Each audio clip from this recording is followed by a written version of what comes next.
académica del Centro de Geociencias, en esta ocasión la del mes de marzo de 2023. La va a impartir el doctor Alexander Iriondo y me voy a permitir leer una breve semblanza de su trayectoria académica.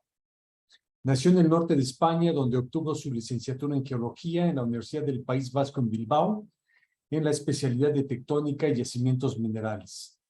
Poco después de terminar, se mudó a los Estados Unidos para realizar estudios de posgrado en la Universidad de Colorado en Boulder, donde obtuvo su maestría y doctorado bajo la supervisión del profesor Bill Atkinson. La investigación científica para obtener estos títulos se llevó a cabo en la geología del norte de Sonora, en México, y se orientó a resolver algunos problemas regionales y tectónicos, incluida la distribución del basamento antiguo precámbrico, el tiempo de yuxtaposición de los bloques de basamento y la ocurrencia de yacimientos minerales de oro orogénico. Los interesantes resultados obtenidos en los años de posgrado motivaron a Iriondo a realizar estudios postdoctorales 2 años en el Servicio Geológico de los Estados Unidos, en Denver, para aplicar aún más el conocimiento de la geología precámbrica en el noreste de México a través de estudios multidisciplinarios que incluyeron extensos estudios de geocronología. Actualmente, Iriondo enseña a nivel de posgrado en el Centro de Geociencias aquí en la UNAM Campus Juriquilla, donde es investigador titular y profesor.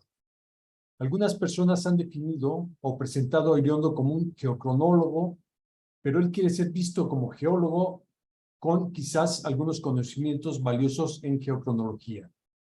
Dirige investigaciones de estudiantes de licenciatura, maestría y doctorado y sigue principalmente enfocado en el estudio del noreste de México, aunque incursiona puntualmente en la geología del sur de Arizona y California. Los dejo con el doctor Iriondo. Sí, muchas gracias por la presentación, Juan. ¿Sí me escuchan bien? Perfecto. ¿No está demasiado alto? Se escucha bien. Perfecto. ¿Me podrían decir cuántas personas están atendiendo para saber cuál es mi público, más o menos? Por favor. Ese dato lo tiene Lilian. 11 personas. Estupendo. Pues muchas gracias a todos ustedes. Buenas tardes. Hoy vamos a hablar un poquito sobre los fechamientos radiométricos de minerales y rocas. Entiendo que el título es un poco intimidante, pero yo creo que hoy van a marcharse a sus casas sabiendo un poquito más sobre el tema y sobre todo van a ser un poquito más geólogos después de esta charla que van a escuchar. Bueno, ahí está mi nombre, ahí está mi contacto y pues me están pidiendo acceso aquí, entonces me va a tocar interrumpir por momentos. Muy bien. Yo Bueno, controlo los accesos, doctor, no hay problema. es que me están viniendo los mensajes a mí, No, pero bueno. yo lo controlo, no se preocupe. Ah, vale, perfecto. Muchas gracias, César. ¿Y por qué no avanza en la presentación? Ah, caray. Bueno, aquí entonces, vale. Bueno, pues ya han dicho, yo soy un geólogo, he nacido en Eibar, Guipúzcoa, en el norte de España, en el País Vasco. Puedo presumir que mi pueblo, Eibar, es un pueblo chiquitín, como Santa Rosa Jáuregui, de menos de 30.000 habitantes, y hemos estado en primera división durante unos cuantos años, división de fútbol.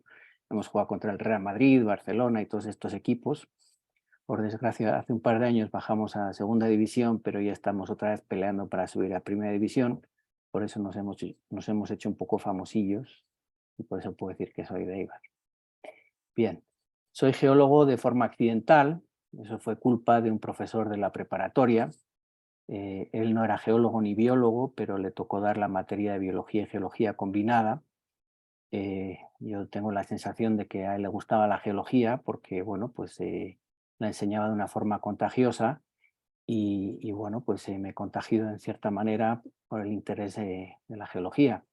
Y quiero mandar un mensaje importante. Normalmente los maestros piensan que no inciden mucho en los jóvenes, porque pues es una edad hormonal en la que los jóvenes pues pasan de casi todo, pero pues mira, yo no me acuerdo ya del nombre de ese señor, me gustaría poder acordarme y buscarlo y decirle que gracias a él yo me convertí en un geólogo y ahora soy investigador en una gran universidad en México. Entonces muchas veces esos maestros no tienen el feedback y si lo tuvieran pues serían más felices, ¿sí? Pero pues sirve para algo ser maestro.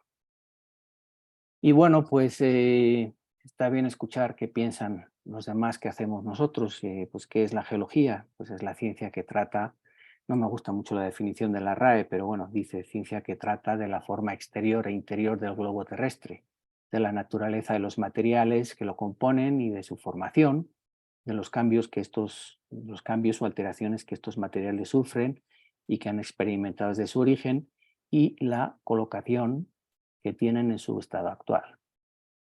Bueno, es una definición un poco rara, pero por lo menos pues, para que vean que hacemos un poco los geólogos, que es estudiar la Tierra, ¿sí? Y bueno, pues en mi casa me definieron como el picapiedra de la familia. Yo vengo de una familia de empresarios, de ingenieros industriales. Soy el primer científico de mi familia y mi abuelita me llamó el picapiedra. Ella era mi madrina y me regaló mi primera brújula, que me ayudó a encontrar el norte magnético, y bueno, pues seguí mis pinitos como geólogo.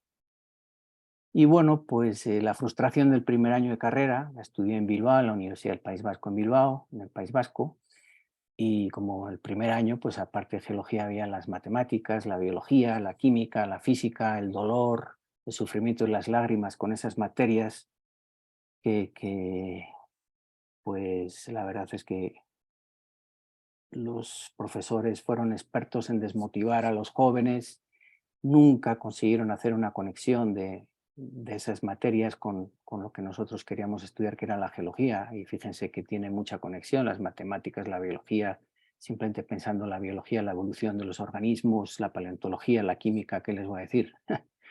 La física, ¿no? Entonces, yo creo que es un fracaso de la educación cuando yo estudié y todavía en el presente, de que estas materias de tronco común no se manejen dando ese brillo que en realidad se merecen y su importancia y significancia para estudiar una cosa como la geología.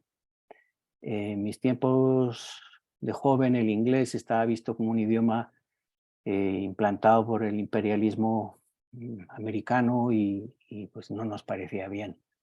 Pero bueno, con el tiempo uno se va dando cuenta que eso era una tontería, ¿sí? Y bueno, el respiro era la clase de geología. Sí es cierto que teníamos un libro de texto que era espantoso, feo, con un par de docenas de fotos e ilustraciones en blanco y negro, ¿sí? Pero el profesor era genial, era un catedrático con mucho conocimiento y que hacía que nos engancháramos mucho de sus clases. Y bueno, pues gracias a eso seguí en la geología, porque si no llega a ser por eso, pues seguramente me hubiera borrado de la geología el primer año. Y bueno, pues sí es importante recalcar que ya en los tiempos actuales, no solamente en el inglés, pero ya también en el español, hay bibliografías como el Tarbuk y el Lutgens que ya está en su 10ª edición, pues que son libros súper bien ilustrados, bien escritos, con buenas ortografías, bien explicados, con unas fotografías estupendas, explicaciones que pueden y permiten estudiar geología de una forma autodidacta, ¿sí? Entonces, verdaderamente los jóvenes son muy afortunados de tener las fuentes actuales de información para estudiar la geología. Pero bueno, uno en realidad se pregunta si los jóvenes no están sobreestimulados. No sé si con tanta información que disponen, que si TikTok, que si vídeos, que si no sé qué, animaciones, no sé si hay un sobreestímulo y no llegan a valorar lo valioso que es, lo valiosa que es toda esta información que tienen a disposición y que sinceramente no aprovechan. Y cuando tú les pides que lean algún capítulo de estos libros, lo ven como una tortura, como un suplicio, y es una lástima, pero bueno, en fin. Pues como bien ha dicho Juan, yo me fui a estudiar a Estados Unidos, yo terminé la carrera con la sensación de saber muy poco de geología y estaba convencido que era importante estudiar un posgrado. Pero bueno, pues como españolito, pues pensé irme a Estados Unidos, pero iba con muchas inseguridades, pues un país muy puntero a nivel científico y a nivel geológico, y pues yo tenía un promedio muy bueno en España de un 7,5, pero sobre 10. En España el aprobado es el 5, ¿sí? Pero bueno, pues iba con muchos complejos de inferioridad Y bueno, pues resultó que yo no era un mal geólogo, era de hecho un buen geólogo, sí, pero mis bases cuantitativas sí eran carentes y se notó bastante, sí, mis matemáticas y sobre todo mis matemáticas. Pero bueno, fui aceptado de forma condicionada a que sacara buenas calificaciones el primer semestre y así sucedió y luego pues fue todo muy bien por allá. Y bueno, pues empecé a trabajar, desde Estados Unidos empecé a trabajar la geología de México, que es lo que me interesaba, en temas de yacimientos, de metales preciosos y de grandes estructuras geológicas, que es en lo que yo me especialicé en mi licenciatura en la Universidad de Bilbao. Entonces, bueno, pues ya me enchufé y disfruté mucho de mi posgrado, la verdad. Y tuve la fortuna de involucrarme con geólogos del Servicio Geológico de Estados Unidos, ahí en Denver, cerca de Boulder, Colorado, donde me involucré y hice mis primeras incursiones en el tema de los fechamientos radiométricos, principalmente el uranio-plomo y el argón-argón. Y cuando terminé ya mi doctorado, hice una maestría y un doctorado allí, pues también me ofrecieron hacer un postdoc, que me enfoqué principalmente en los fechamientos de argón-argón. ¿Sí? Muy bien, pues ya dicho eso, vamos a entrar un poquito en temas geológicos más sobre la charla. Primero vamos a hablar de los aspectos geológicos que necesitamos adquirir, esos conocimientos geológicos, antes de pensar en hacer cualquier tipo de fechamiento radiométrico, ¿no? Entonces, aquí el chiste es que los geólogos dependemos del registro geológico, que es la clave de nuestra profesión. Los geólogos vivimos de ese registro geológico, que está representado por las rocas, que son compuestas a su vez por minerales, que son combinaciones bien particulares de elementos químicos. No hay dos minerales, no hay, ¿cómo decirlo? Un mineral solo tiene una composición química, ¿sí? Básicamente. Entonces, si no hay un registro geológico, no hay evidencia. Y si no hay evidencia, pues no hay historia geológica que contar y apaga y vámonos. No hay chamba. Entonces, bueno, pues me imagino que los oyentes saben que hay diferentes tipos de rocas en la Tierra, ¿sí? Que los geólogos estudiamos. Yo creo que todos ustedes sabrán que hay rocas sedimentarias. Esas rocas sedimentarias ocasionalmente pueden contener fósiles que son de gran utilidad, como vamos a ver a continuación. Y dentro de esas rocas sedimentarias tenemos dos tipos, unas que llamamos detríticas o siliciclásticas y otras que llamamos rocas de precipitación química. Bien. También tenemos rocas ígneas, ¿sí? Que se forman a partir de la cristalización de un magma, y ese magma puede ser de carácter máfico o félsico. Y ese magma, ¿sí? Puede cristalizar o bien en la superficie como rocas volcánicas o puede cristalizar a mayores profundidades como rocas plutónicas. Y por último, a partir de rocas sedimentarias o ígneas, podemos, por cambiar sus condiciones de presión y temperatura, podemos modificarlas y generar rocas metamórficas, ¿vale? Entonces son esos las tres familias de rocas con las que los geólogos contamos para trabajar el registro geológico y poder contar la evolución geológica de cualquier región del mundo. Aquí tiene un esquemita que no quiero asustarles, pero básicamente aquí tenemos un magma, dos tipos de magmas, un magma félsico que está compuesto, está enriquecido en sílice y aluminio, y otro magma máfico que llamamos que está más enriquecido en fierro y en magnesio.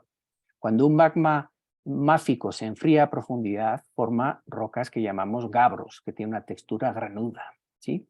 Mientras que ese magma, si va hacia la superficie y extrusiona, forma una roca volcánica, forma los basaltos, como los basaltos que tenemos aquí en el campus, que son como de unos 8 millones de años.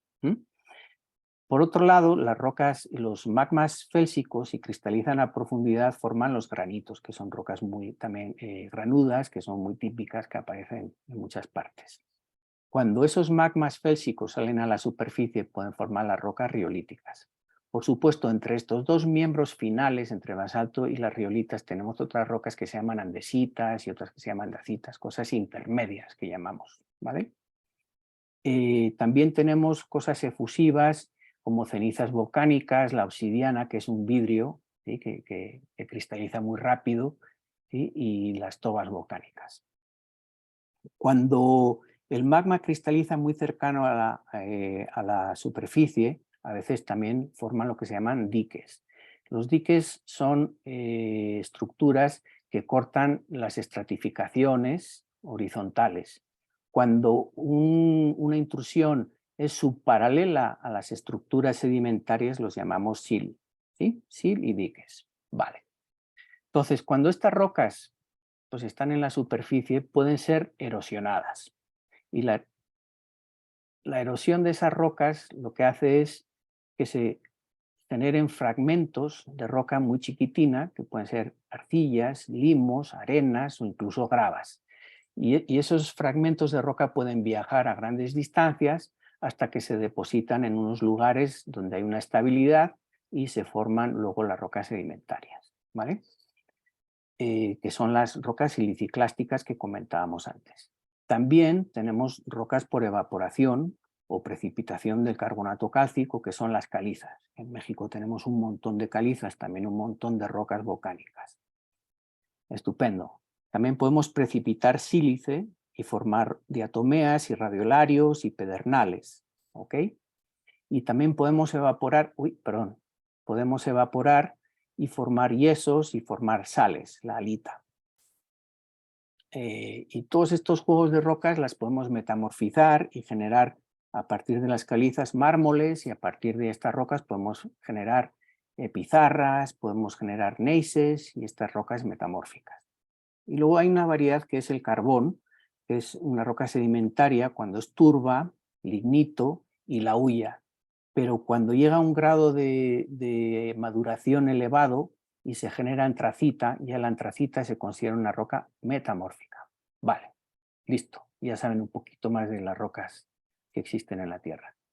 Entonces, el proceso de intemperismo, el viento, la lluvia, el frío, hace que se intempericen las rocas y se empiecen a fracturar y a erosionar, y se transportan por los ríos y el viento a unos lugares que llamamos cuencas de depósito.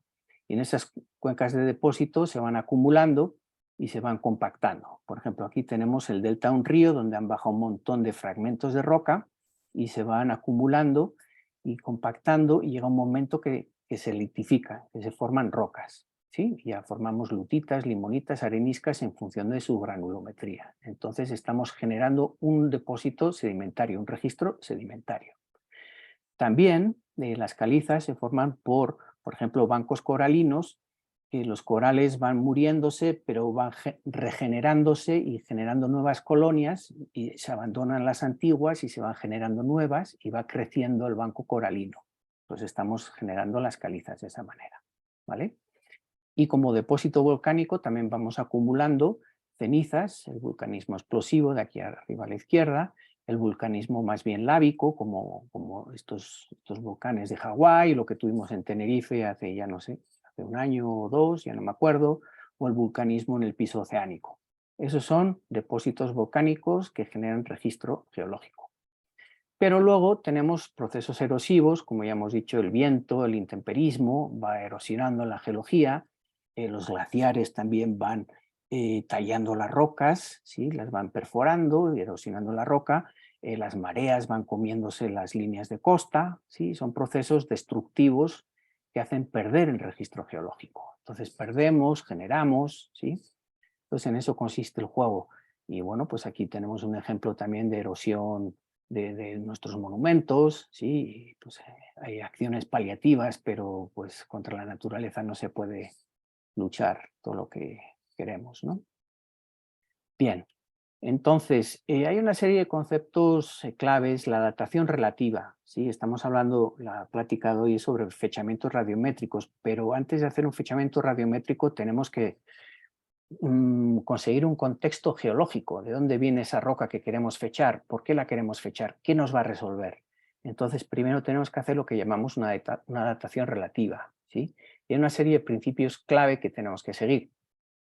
¿Sí? Antes del descubrimiento de la radioactividad, que es la base de la datación absoluta, ¿no? Del fechamiento radiométrico, los geólogos no tenían un método fiable para obtener números, edades, ¿sí?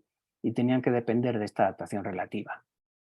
Entonces, la adaptación relativa significa que la roca se coloca en una secuencia de formación adecuada. ¿Cuál se formó en primer lugar? ¿Cuál en segundo? ¿Cuál en tercero? ¿Cuál es el orden de formación de ese registro geológico? Primero, segundo, tercero. ¿Sí? Entonces, es ese trabajo de inspector que tenemos que hacer nosotros los geólogos. Bien. La adaptación relativa, perdón. La adaptación relativa no puede decirnos cuándo sucedió un evento, solo qué ocurrió antes y después de otros eventos. Vale, entonces para llegar a esta lógica de una escala de tiempo relativo hubo que descubrir o idear unos pocos principios o reglas básicas que hoy por hoy a nosotros nos resultan obvias, pero que pues antaño no eran obvias. Entonces hay una serie de reglas o principios que son la ley de superposición, principio de horizontalidad original, el principio de la intersección, las inclusiones y las discontinuidades estratigráficas. Entonces voy a explicar cada uno de esos. No sé qué pasa aquí. Vale. La ley de superposición es una ocurrencia que tuvo este señor Nicolao Steno, ¿sí? Que era un geólogo, anatomista y obispo católico, porque en esos tiempos pues muchos religiosos eran los que se ocupaban de muchas cosas de investigación, pues tenían tiempo, eran como los aristócratas y la iglesia les daba tiempo para pensar. Entonces descubrió una secuencia de acontecimientos históricos en un afloramiento de capas de rocas sedimentarias. Entonces aplicó una sencilla regla que la convirtió en el principio más básico de la adaptación relativa, que es la ley de superposición, que establece que una secuencia no deformada de rocas sedimentarias, en una secuencia de rocas sedimentarias no deformada, cada estrato es más antiguo que el que tiene encima y más joven que el que tiene por debajo. Pues para nosotros eso nos parece bastante obvio, ¿no? También funciona para las coladas de lava. Pues de repente viene una lava, luego unos días después o unos meses después o unos años después viene otra y asumimos pues, que la que está encima va a ser más joven, ¿no? Entonces, bueno, pues esto también funciona para las lavas volcánicas y para las coladas de lava y para los estratos de ceniza volcánica. Muy sencillo. Aquí vemos que el grupo Supai está por debajo de la lutita Gemit, y la arenisca Coconino está encima, la formación Toro-Wip y la caliza Caiba. Entonces la caliza Caiba es la más joven y la más vieja es el grupo Supai, ¿sí? Pues ese es el principio de superposición, la ley de superposición que definió Steno en 1650, ¿sí? Hace algunos años. Este señor también propuso el principio de la horizontalidad inicial de las capas. Significa que las capas de sedimentos se depositan en general en su posición horizontal. Entonces, cuando observamos estratos de una roca que son planos, deducimos que no han experimentado ningún movimiento posterior y se mantienen todavía en su posición horizontal inicial. Si por otro lado estas capas nos las encontramos plegadas o inclinadas, como vemos aquí en la fotografía del lado derecho, esas capas han debido ser desplazadas a esa posición por un evento posterior de deformación de la corteza, ¿sí? Que ha sucedido definitivamente después de su depósito. ¿Sale? Todo sentido común. Vale, el principio de la intersección. Entonces, cuando una serie, un grupo, un paquete estratigráfico nos lo encontramos fallado, como vemos aquí, una falla, ¿sí? Pues, o cuando un dique corta esa estratigrafía, ¿sí? Podemos suponer que la falla o ese dique van a ser más jóvenes que las rocas que están siendo afectadas. También nos parece como muy obvio y que estoy diciendo, ¿no? Pero pues son cosas que hubo que pensar, ¿sí? No, nadie nace sabiendo. ¿Sí? Las inclusiones. Aquí tenemos una geología que ha sido intruida por una roca ígnea, un granito, ¿sí? Y en el granito hay pequeños fragmentos que apenas se ven en la figura, de la roca encajonante, esta cosita color crema, hay pequeños fragmentos, ¿vale? Entonces, si nosotros vemos esos fragmentos, asumimos que esta roca es más joven que la que ha sido intruida. Bien, posteriormente erosionamos y de repente ponemos unas nuevas capas horizontales y en esas capas horizontales empezamos a encontrar fragmentos de esta roca. Pues ya sabemos también que esta roca va a ser más joven, ¿sí? Entonces, bueno, pues son pequeños conceptos muy importantes. Y esto es una de las cosas muy bonitas que tiene la estratigrafía, que son las discontinuidades estratigráficas. En las cosas que hemos visto anteriormente, las primeras cosas, esos estratos rocosos que se han depositado sin interrupción, decimos que son concordantes, ¿sí? Pero en la geología hay estas cosas que son las discontinuidades estratigráficas, que son rupturas en ese registro estratigráfico, en el depósito de los sedimentos, y se llaman discontinuidades estratigráficas. Normalmente estas representan periodos durante el cual se ha interrumpido el proceso de sedimentación. Incluso la erosión ha eliminado muchas de las rocas previas que estaban formadas, han desaparecido por erosión. Y posteriormente se ha reiniciado el depósito, ¿sí? Son muy, muy importantes porque representan eventos geológicos significativos en la Tierra.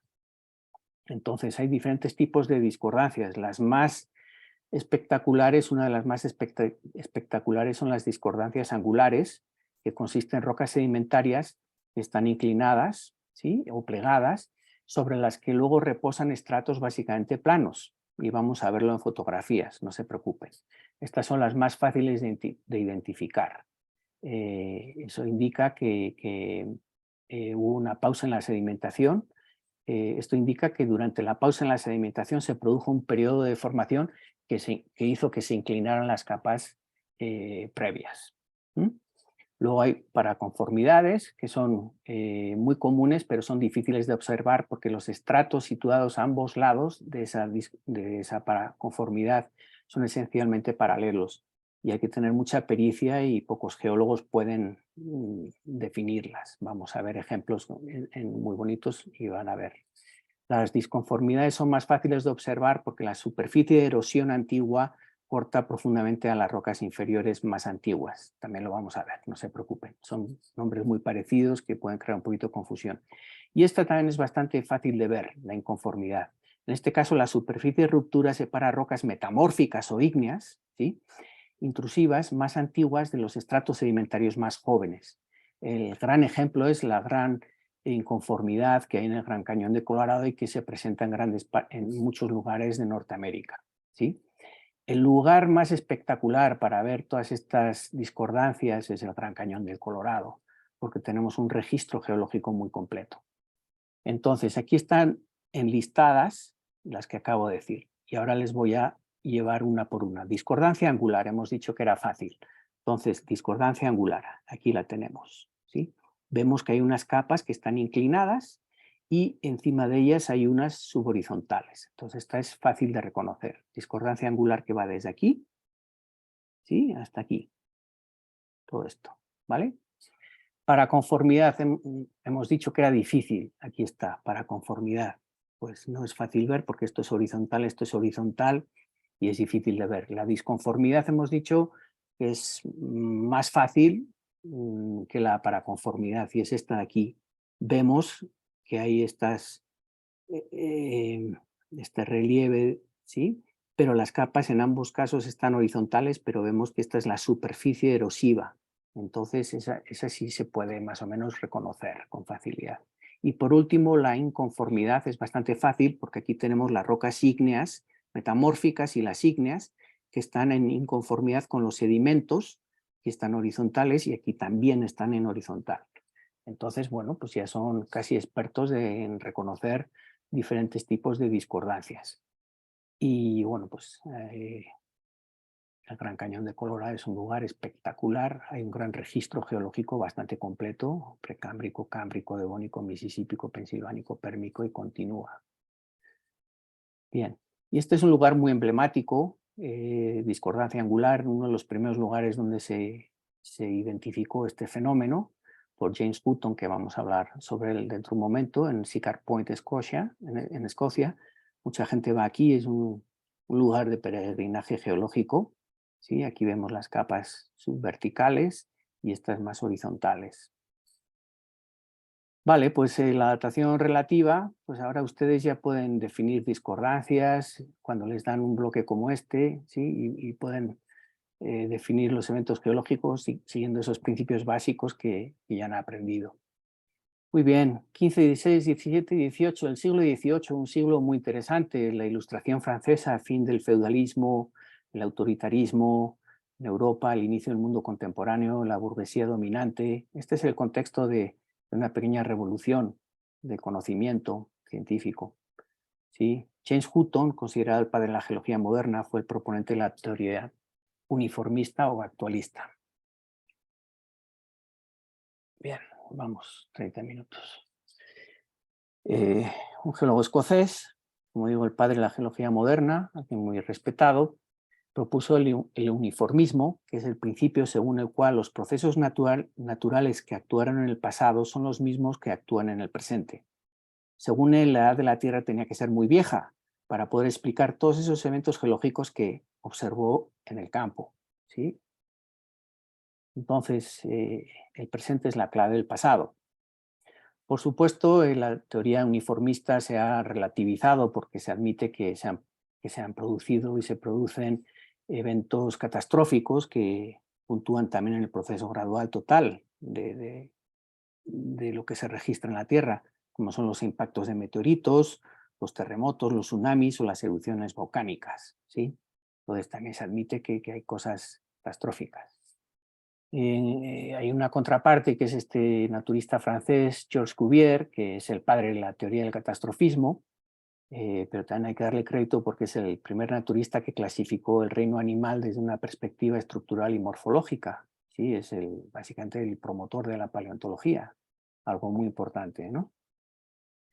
El catastrofismo explicaba que los cambios geológicos y biológicos producidos en el planeta se debían únicamente a movimientos violentos de la litosfera que hacían desaparecer toda la flora y fauna existente. Y aquí pues viene ahí el tufillo que traían algunas personas. Cuvier propuso que los fósiles eran el resultado de la extinción de animales creados por Dios en las catástrofes bíblicas o producto de sucesivas creaciones. Según él, un animal que no hubiera entrado en el arca Noé nos dejaría ese vestigio fosilífero de su existencia. ¿Sí? Y bueno, pues estos señores coexistieron, ¿no? Entonces se pueden imaginar que traían ideas un poquito diferentes.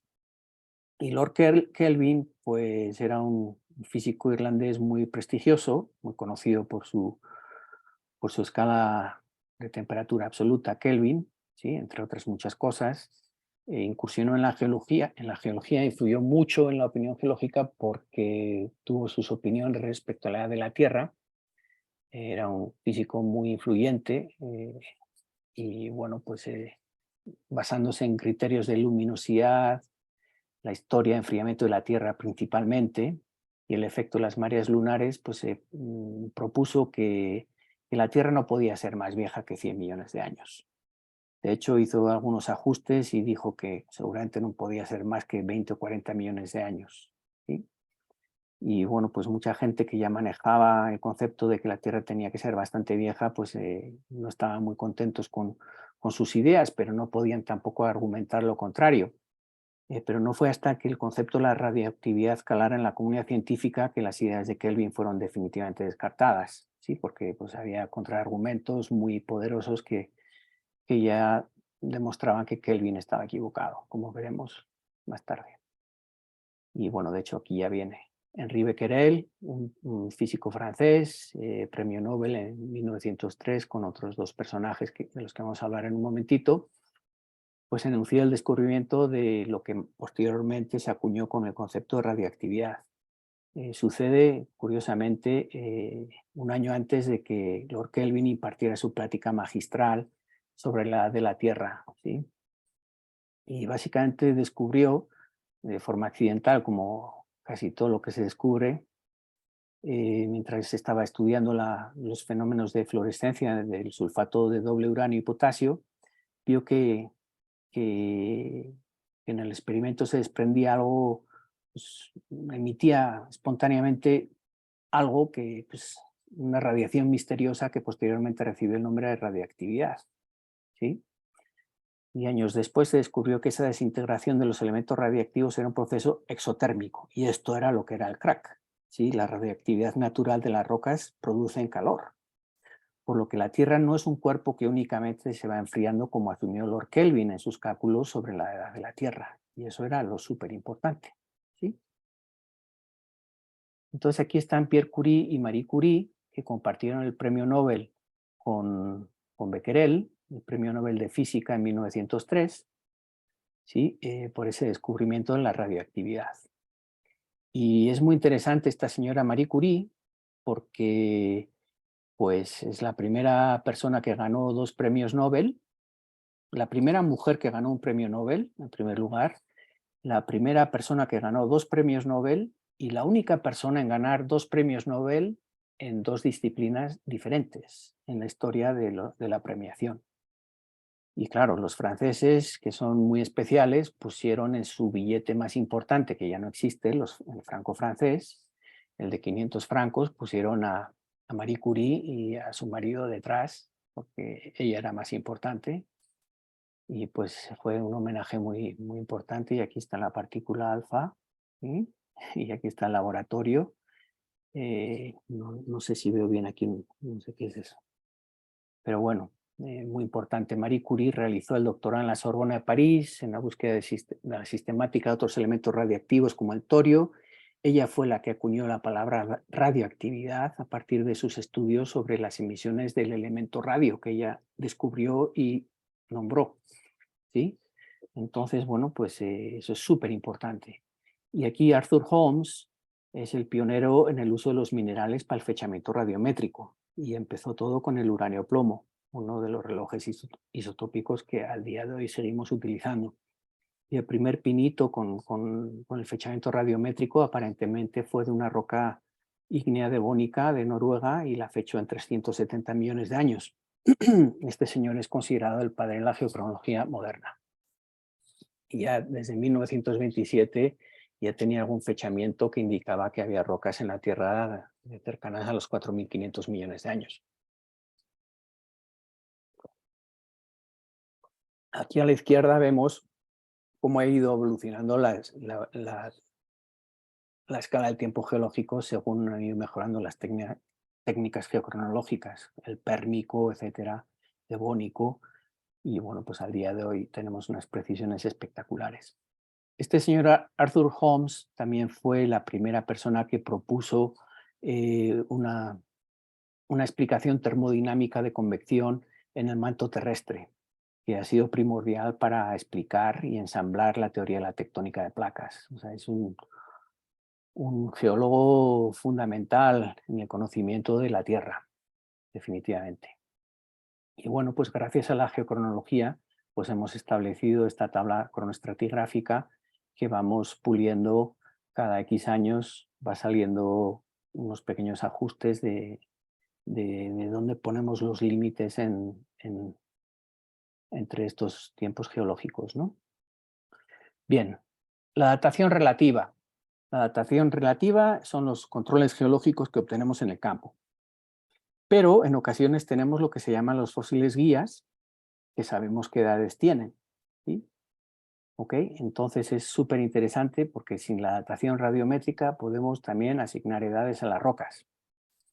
Vale, pero ¿cómo lo sabemos? Ellos no nos hablan, esos bichos ya están verdaderamente muertos, están petrificados. Entonces, ¿cómo sabemos qué edad tienen? Vale, pues es un poco tramposo el concepto. Son fósiles guía, se llaman así porque ya han sido acotados temporalmente, ¿sí? Por ejemplo, aquí tenemos una secuencia geológica de lutita, caliza, lutita, caliza, lutita, caliza y tenemos este fósil, que es un trilobite.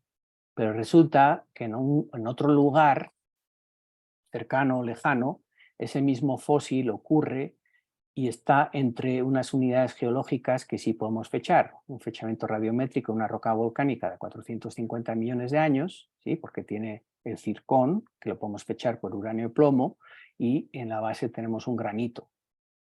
¿sí? Fechado en 480 millones de años. Entonces sabemos que ese organismo vivió en el periodo entre 480 millones de años y 450 millones de años. Y gracias a eso, cuando encontramos este bichillo con esos ojos simpáticos, sabemos que vivió cerca de los 477 millones de años. Entonces eso ya es un fósil guía que funciona siempre y cuando ese fósil exista en esa región, ¿sí? Y luego pues ese fósil ha ido evolucionando y modificándose en sus morfologías, en sus estructuras, y pues en otras regiones puede tener otras edades y hay que buscar otro lugar donde esté acotado, ¿no? Entonces de esa manera pues conseguimos el control temporal. Pero en algún momento en su historia, antes de ser un fósil guía, ha tenido que ser fechado. Vale, entonces en el fósil guía del trilobite sabemos que ahora tenemos una lutita del Ordovícico inferior sin haber hecho ningún solo fechamiento, gracias a la presencia de ese bicho. Entonces, ¿qué pasa cuando no tenemos fósiles o cuando las rocas son ígneas o metamórficas? ¿Sí? Que imagínense, todas estas secuencias son ígneas o metamórficas, pues claro, pues no nos sirven los fósiles. Hay que recordar que la Tierra tiene 4.500 millones de años y los fósiles más antiguos son los estromatolitos de 3.500 millones de años, que son cianobacterias. Pero los fósiles más comunes y distintivos con concha dura aparecen a partir de los 520 millones de años. Lo que quiero decir es que sí, hay fósiles de 3.500 millones de años que son estromatolitos, pero no se pueden distinguir de los de 2.500, de los de 1.500, los de 800 millones de años, porque son iguales. Entonces no nos sirve para fechar el estromatolito. Entonces suelen ser bichos, organismos fósiles de 520 o más jóvenes los que sí ya nos pueden permitir fechar, ¿vale? Entonces, bueno, pues cuando no tenemos fósiles, pues tenemos que recurrir al método de fechamiento radiométrico directamente. Claro, no hay fósiles. Entonces, bueno, pues hay que buscar en capas, entre capas sedimentarias, pues lo mismo que tenemos lavas aquí, pues puede haber lavas o puede haber diques que cortan, etc. Entonces el método radiométrico, el fechamiento radiométrico es muy importante. Fechamiento y datación básicamente es lo mismo. A veces se llama también absoluto, ¿sí? Entonces, edades absolutas numéricas fiables para los acontecimientos del pasado geológico. Respondemos a la pregunta ¿cuándo sucedió realmente? Y reiteramos el orden de los eventos geológicos establecidos mediante la datación relativa obtenida a partir de las observaciones de campo. Lo que es importante es que la relación geológica ha de imperar. Si el fechamiento no encaja con nuestra relación geológica, el fechamiento hay que cuestionarlo, ¿sí? Eso es el mensaje importante. Se nos está echando el tiempo encima. Las rocas son nuestras salidas naturales. Ya hemos dicho que están compuestas por minerales. Los minerales son sólidos, generalmente inorgánicos, poseen una estructura cristalina ordenada y una composición química bien definida. Entonces son agregados compuestos de dos o más minerales. Entonces esos minerales tienen elementos químicos y esos elementos químicos pues son los que son de interés para nosotros, porque los elementos químicos están compuestos por átomos, ¿sí? Que son diminutas partículas invisibles, ¿sí? También conocidos como nucleidos, que son las unidades de construcción de los minerales. Entonces, cada átomo tiene un núcleo, que está aquí, que contiene protones, ¿sí? Los amarillos, que son partículas con cargas eléctricas positivas, y los neutrones, que son partículas con cargas eléctricas neutras, que son estas cosas azulitas que están aquí. En órbita tenemos alrededor del núcleo regiones denominadas capas principales, se encuentran los electrones, que son estas cosas azulitas, que tienen cargas eléctricas negativas. Entonces todo está acomodado. El número de protones que hay en el núcleo para un átomo determina su número atómico. Un elemento es un enorme conjunto de átomos eléctricamente neutros que tienen todos el mismo número atómico. Los átomos se combinan entre sí para formar sustancias. Bien. Entonces, esos nucleidos, ¿sí?, son importantes porque hay nucleidos que tienen un carácter radiactivo. Es decir, que en la naturaleza tienden a desintegrarse de forma natural, sin decirles nada.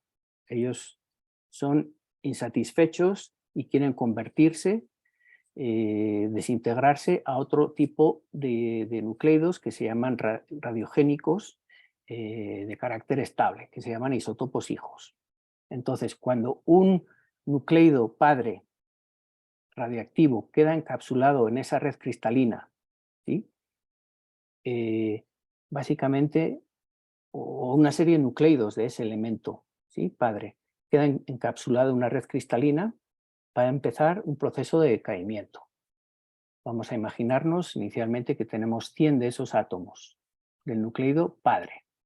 Entonces, llega un momento que la mitad de esos átomos se han desintegrado a átomos hijo, ¿sí? Cuando la mitad de ellos se han desintegrado al producto hijo, se dice que es la vida media radiactiva, es la vida media de ese isótopo, ¿sí? La vida media o periodo de semi-desintegración, que la mitad de los nucleidos originales padre se han desintegrado a hijo, ¿sí? Y eso es una cosa súper importante, porque en función de las vidas medias, pues van a desaparecer. Cuantas más vidas medias transcurra, pues vamos a tener más o menos isótopo hijo. Por ejemplo, aquí después de 4 vidas medias, solamente nos quedan 6 átomos del isótopo padre y tenemos 94 del hijo. Entonces, para poder nosotros estudiar las relaciones entre el padre y el hijo, necesitamos tener, lo ideal es tener una proporción de 50-50. Podemos medirlo incluso cuando tenemos una proporción de 6 a 94. No podemos medirlo cuando solo hay padre, necesitamos una buena relación de padre-hijo. Entonces, 1, 2, 3 vidas medias está bien, ¿sí? Entonces, es súper importante tener una buena relación, de que el padre tenga hijos, pero que no tenga tantos hijos como para que ya los padres desaparezcan, ¿sí?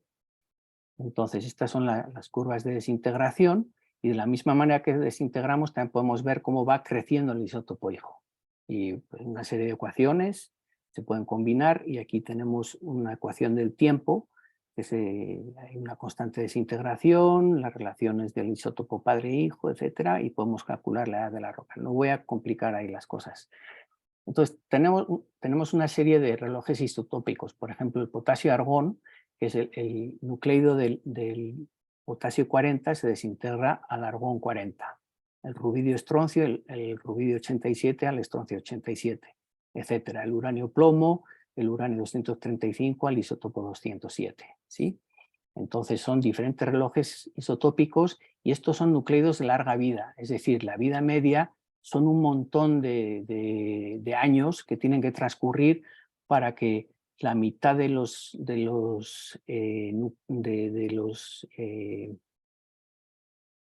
nucleidos padres se desintegren a hijo. Entonces, este es un reloj que nos sirve para medir cosas muy antiguas. Si queremos medir cosas más jóvenes, por ejemplo, el carbono 14, pues la vida media son 5.730 años. Entonces, bueno, pues estamos desintegrando la mitad del isótopo padre en 6.000 años, por decir. Entonces, bueno, pues eso nos sirve para cosas arqueológicas, ¿sí? Pero no nos serviría para saber la edad de los basaltos que tenemos aquí en el campus. Entonces, pues son nucleidos de vida corta. Entonces es súper importante saber elegir bien qué reloj queremos usar, ¿sí? Para resolver el fenómeno geológico que queremos entender. Bueno, estas cosas me las voy a saltar. La sistemática nuclear básicamente es una tabla de nucleidos, que tenemos el número de neutrones y el número de protones, ¿sí? Aquí en rojito son los que son los nucleidos estables, y todo lo demás son nucleidos inestables que tienden a ir hacia la estabilidad nuclear, ¿sí? En ese proceso de conseguir la estabilidad nuclear hay una serie de desintegraciones isotópicas, partículas beta, alfa, ¿sí? Que son energéticas para conseguir la estabilidad. Todas las ecuaciones nucleares son balanceadas. Aquí tenemos la desintegración del uranio 238 que se desintegra al torio. Por ejemplo, 234 que sigue siendo un isótopo inestable, que sigue un proceso de decaimiento, pero son reacciones balanceadas hasta que llega a la estabilidad de su isótopo, ¿sí? Que es el plomo 206. Vale. Esas radiaciones son peligrosas, de hecho algunas son altamente ionizantes, como es la radiación alfa, ¿sí? Que puede causar daños tremendos en el organismo. Simplemente con una hoja de papel nos podemos proteger de ella, pero si entra en nuestro organismo puede fastidiarnos nuestros órganos de una forma tremenda. Pues hay que protegerse de esas radiaciones. Aquí tenemos un ejemplo de una cadena de desintegración. La desintegración va disminuyendo el número de protones en el eje y también va disminuyendo en el eje X, 2 para abajo, 2 para la izquierda. Eso es una desintegración alfa. ¿Sí? En ese proceso desprendemos energía, ¿sí? Y vamos bajando y llegando hasta la estabilidad. Y en esos procesos, pues en ocasiones hay un ejemplo aquí que es el radón, que es un gas del radio, convertimos a un gas. Ese gas lo inhalamos y en el organismo se desintegra al polonio, que es un sólido, pero todas esas desintegraciones las podemos tener en los pulmones y nos puede causar cáncer. Y el polonio 210 y otros polonios que usan los servicios secretos rusos también lo usan para ponerlo en el té y pues te crea una serie de desintegraciones que te matan a los pocos días o meses de ingerirlo, polonio 210. Vale, esto... bueno, andamos un poquito mal de tiempo, entonces quiero que se lleven una serie de conceptos. Los geólogos definimos el orden de los eventos geológicos siguiendo unos principios básicos y a continuación procedemos a responder cuándo sucedieron esos eventos mediante el uso de fósiles guía o mediante la datación o fechamiento radiométrico. Ese entendimiento geológico lo vamos extrapolando a otras zonas desconocidas y así vamos avanzando el conocimiento regional. Es decir, pues hoy trabajamos la zona de Juriquilla, luego vamos hacia Santa Rosa, luego vamos hacia Guanajuato y así podemos ir avanzando regionalmente hasta tener un conocimiento regional importante, ¿no? Y bueno, pues así es como se va trabajando. Para justificar o para realizar un buen fechamiento radiométrico es importante definir el rango de edades esperadas para ese evento que queremos acotar temporalmente, para elegir bien el reloj adecuado. Si nosotros queremos saber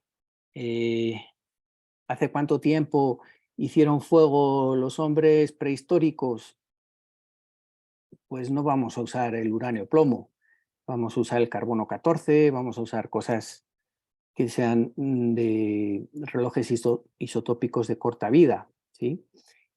Por otro lado, si queremos saber la edad de Peña de Bernal, pues no vamos a contactar con un laboratorio de carbono 14, porque pues la vida media una vida media del carbono 14 son 6.000 años y la Peña de Bernal seguramente sea de 8 o 10 millones de años, pues no va a funcionar ese reloj.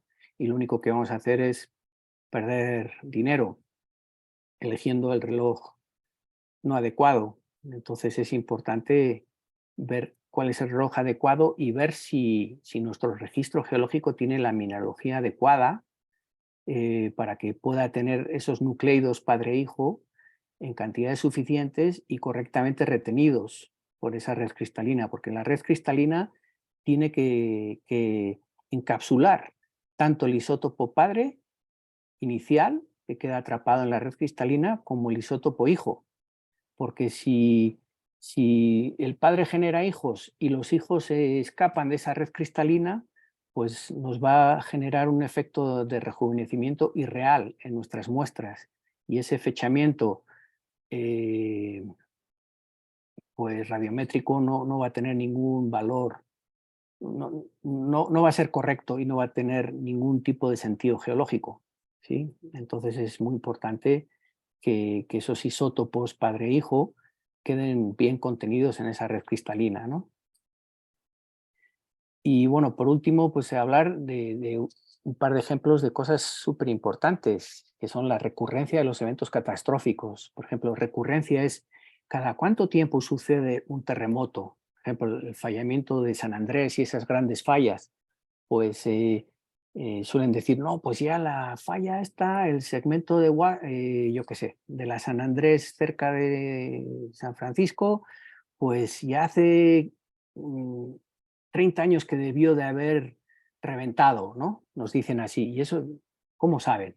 Pues lo que hacen es estudiar los registros que dejó las roturas de la superficie de la Tierra, estudian y fechan cuándo sucedieron y dicen, oye, pues mira, hay una rotura de hace 100 años y hay otra hace 200 y hay otra hace 300. Entonces dicen, cada 100 años la falla se rompe, ¿sí? Y hay un desplazamiento, hay un gran terremoto. Entonces dicen, oye, pues ya han pasado 130 años desde el último gran terremoto, entonces ya llevamos 30 años que ya tenía que haber sucedido uno. Entonces los periodos de recurrencia con los grandes fallamientos pues se estudian de esa manera, ¿no? Y lo mismo con las lavas, ¿no? Tú ves el registro de las lavas de un gran volcán y dices, oye, pues hay grandes eventos explosivos que suceden cada 30.000 años, ¿sí? Y de repente dicen, oye, pues estiman que ya en los próximos 100, 200 años tiene que haber un evento explosivo violentísimo. Entonces te dicen que hay que estar alerta porque ya han pasado ya unos años que debería de haber sucedido. Entonces los periodos de recurrencia se consiguen gracias a tener un fechamiento de los eventos previos, es decir, el manejar el uniformismo, ¿no? Lo que tenemos nosotros de registro de eventos catastróficos que nos sirve para predecir qué va a pasar en el futuro. Entonces, los estudios de recurrencia de eventos catastróficos son súper importantes para nuestra seguridad. Y luego, pues también la recurrencia de eventos de cambio climático, porque en el registro geológico vemos evidencias de cambio climático, ¿sí? De glaciaciones o periodos de hipercalentamiento. Entonces nos interesa saber cuándo sucedieron, cuánto tiempo duraron y si hubo periodos de recurrencia, ¿sí? Picos glaciares, etcétera.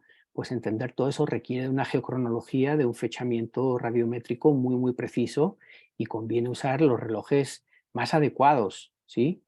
Y que sepamos que nuestros minerales o rocas son las adecuadas para poder responder a esas preguntas tan importantes, ¿sí? Para luego vender nosotros la idea de pues sí, que la recurrencia indica que estamos en un grave peligro, bien por cambio climático o bien por eventos catastróficos como terremotos o erupciones volcánicas, ¿no? Y bueno, pues eso es todo. No sé, me imagino que igual habrá alguna pregunta y si no, pues muchas gracias y si alguien está interesado en disponer de la presentación, con gusto, creo que tiene como unas 40 y pico megas y con gusto si me mandan un correíto, ahí está mi correo, pues yo se las mando.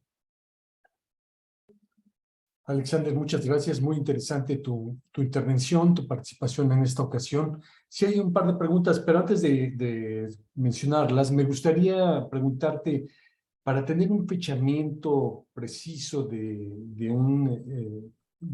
una zona específica, ¿cuántas muestras necesitas obtener y trabajar en laboratorio y cuánto tiempo se tardarían para tener una fecha más o menos precisa? Bueno, es muy buena pregunta. Tampoco he comentado, pero en México disponemos de muchos laboratorios, de muchas técnicas, de muchos relojes de vidas cortas, de vidas largas. Estamos bien equipados y también hay que decir que cuando no tenemos una técnica, los investigadores estamos bien conectados y tenemos acceso a cualquier técnica, ¿sí? En cualquier parte del mundo donde esté. O sea, estamos bien conectados. Sí es importante poder reproducir, sobre todo si es algo muy, muy importante, es importante reproducir y sobre todo poderlo reproducir usando diferentes técnicas, ¿sí? Porque es una forma de convencer al lector sí, porque todo esto hay que publicar, de que verdaderamente estamos en lo cierto, ¿no? Y cuando varios relojes indican que sí, efectivamente, esto ha sucedido en ese momento, pues es más aplastante, ¿no? ¿Sí? Y el tiempo, pues depende. Hay técnicas que requieren de procesos más sofisticados, de preparaciones más sofisticadas y pueden resultar, pues no sé, 6 meses, 1 año. Hay otras que se pueden hacer en unos pocos días. Es muy variable, muy variable. Y también pues depende de los presupuestos que se pueda o no reproducir. Nosotros tenemos presupuestos bastante modestos, podemos decir, y más en los últimos años estamos muy limitados en lo que podemos llegar a hacer. Pero bueno, hacemos ciencia digna y de calidad en México. Muy bien, gracias por tu respuesta, Alexander. Hay un par de preguntas. La primera es que si puedes explicar qué es la vida media. Sí, la vida media es el tiempo que transcurre para que la mitad de los isótopos padre de un isótopo radioactivo se desintegren a su isótopo hijo. ¿Sí? Y eso, pues según ese nucleido, pues puede ser más rápido o más corto. Sí, hay cosas que tardan más tiempo que otras.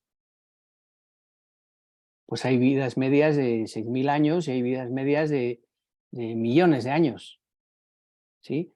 Y pues si tú tienes que fechar cosas que han sucedido hace poco tiempo, pues necesitas pues vidas medias cortas. Y si hay cosas que pues, tienes que fechar inicio del universo, pues tienes que usar técnicas de isotopía que sean de vidas largas amplias. ¿Sí? Y para cosas que nos incumben a nosotros, el registro geológico más antiguo aquí en México serán menos de 2.000 años, de 2.000 millones de años. Entonces el uranio plomo funciona muy bien y hay pues vidas medias pues de varios millones de años, ¿no? La siguiente pregunta es, ¿cuáles son los métodos de fechamiento que usas en tu trabajo?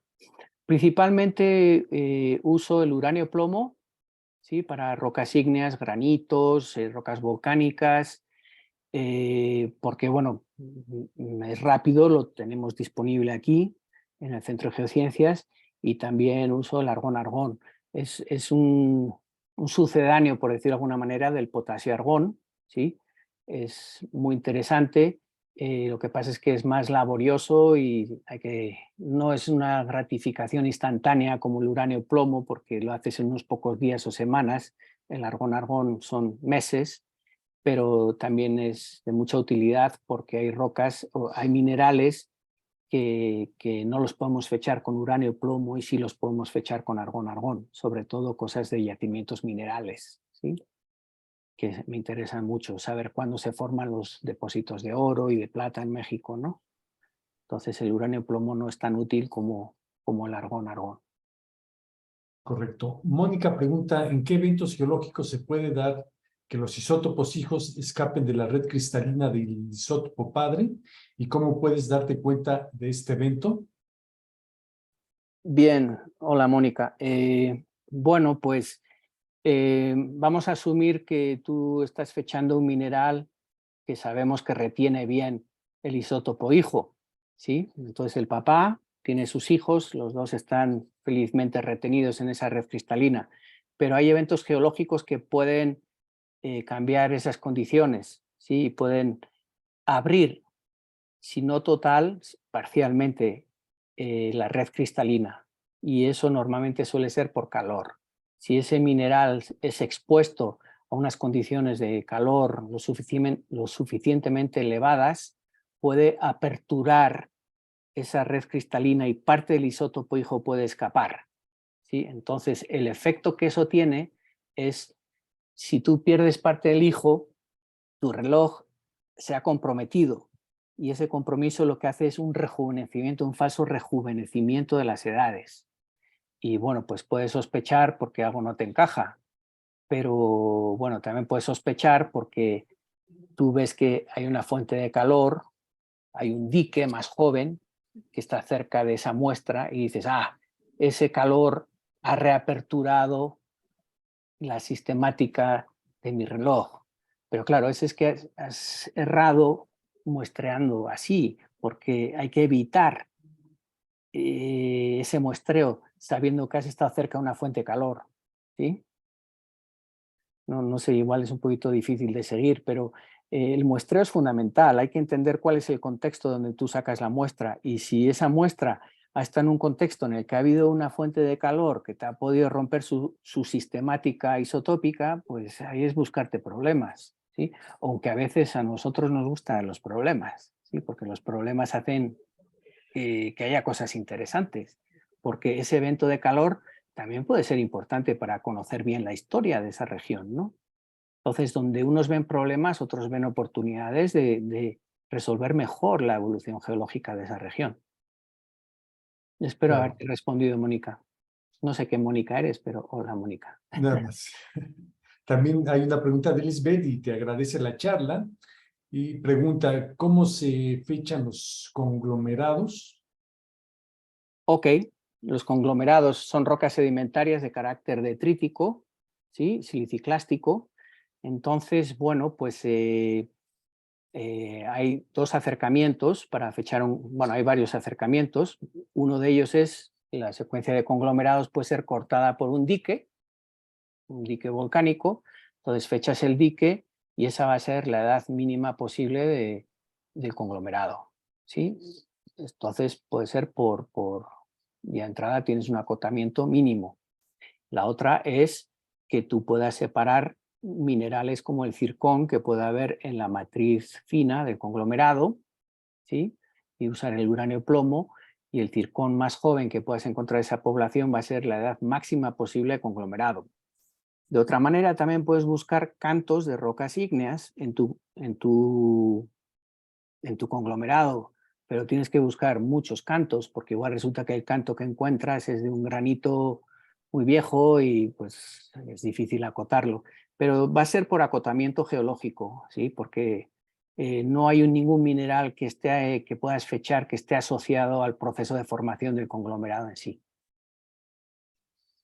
Yo quisiera hacerte una última pregunta, pero tiene que ver con el inicio de tu charla, con la docencia, con esa preocupación que manifestaste por esta poca disposición de los estudiantes que tienen a leer actualmente.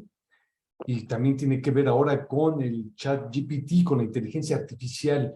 ¿Qué retos implica en la docencia esta nueva herramienta que va a hacer más compleja la docencia, tanto para los profesores como para los estudiantes, porque se pueden hacer trampas más precisas, más complejas de detectar, y a la vez puede hacer más incompetentes a los estudiantes para investigar? Una cosa es enseñar y otra es aprender. Entonces, para enseñar puede ser una herramienta buena, pero no sé qué tanto puedas aprender.